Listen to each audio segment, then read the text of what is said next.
Step one in me going from not having a horse to getting to compete at Oslo Horse Show consists of finding a suitable place for the horse. And this step is so essential that if this step doesn't work out, there is no plan at all. So all of my plans of getting into the equestrian environment again purely rely on this step actually working out. Although I thought this was gonna go kind of as an easy step, step one has shown itself to be the most difficult one. I am in a situation where I need full boarding, so due to my work I can be unavailable from time to time, and therefore I need certain services in the stable to make sure that everything just goes well with the horse while I am away. And I have searched high and low, but in my nearest area I have sorted it down to 3 options. And it was in December of 25 that I started the journey and started more looking serious after a stable box. Okay, so today we are going to look at a 3rd stable. Yesterday I went to a couple of places, but this time I am gonna look into a place that is very near home, so I'm very excited for that. But this place, it's very close to where I live, to where I work, and I think it's gonna be a calm place to stay. And I think it's great for the horse as well. Plenty of outdoors time, plenty of other horse friends for him. So I have kind of high hopes for this place. Okay, so now I'm here. I'm gonna go meet the owners and I'm very excited. Okay, so I've just gone to the stable.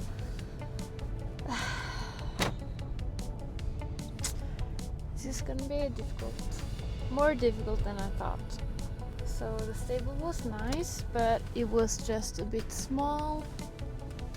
It was quite low below the ceiling, and I would have not been able to get the services that I am in need of, and I would need to work in the stable as well. Not really what I'm looking for. And after looking at my 3 options that I had identified earlier, I finally found what felt like the right place for us. The stable had high ceilings and it was heated. The indoor arena was also heated, and the outdoor paddocks for the horses was big, and it was also possible to have grass in the summer. And where I live, it can get down to minus 35 degrees, so to be able to get our training plan as scheduled during the winter months, an indoor arena would be essential. So let's skip to January of 26. I started taking classes for my driving license to be able to drive a trailer, and I also started looking after a new car. But some things just aren't meant to be true, and sadly this was also the case with our stable that we originally had found, and we had also gotten one of the stable boxes assigned to us.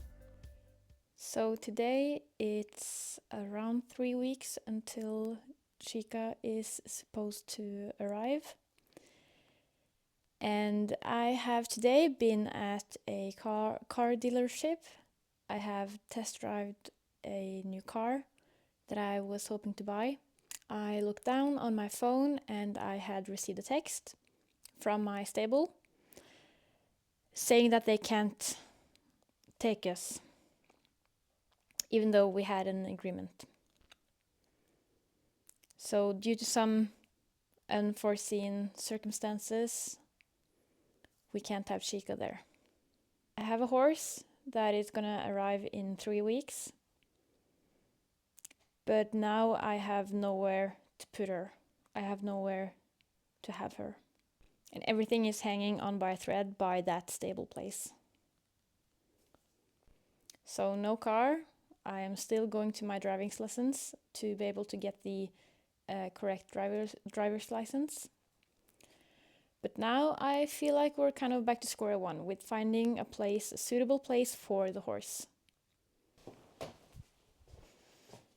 So you can imagine, here I was, it was 2 weeks until Chica was supposed to arrive, and I had nowhere to put her. Immediately I started calling everybody in my nearest area, everybody that I could think of having an old barn. Just after seeing some horses outside by the road, I stopped and asked who the owner was. I sort of had a little bit of panic just because I saw my whole future with Chica just slipping through my fingers. Then, lucky me, I had a phone call the next day, and it was somebody from a bit further out of my region, so I wouldn't necessarily think of that stable as a realistic place to have Chica, just because I would use a couple of more minutes on a daily basis to actually get there. But I got a phone and they had one box open for a temporary period. So the very next day I went to see the stable, seeing if this could work out. And when I tell you this might be for the best, I truly mean it. Even though this place is only available for a couple of months, it still buys us time to find a permanent solution to where I can have Chica. I of course hope that it would soon become a permanent available box at this stable, but if that happens, I guess we'll have to see. But in the meantime, me and Chica, we are gonna use our period here for the best, and we're gonna make use of it as best we can.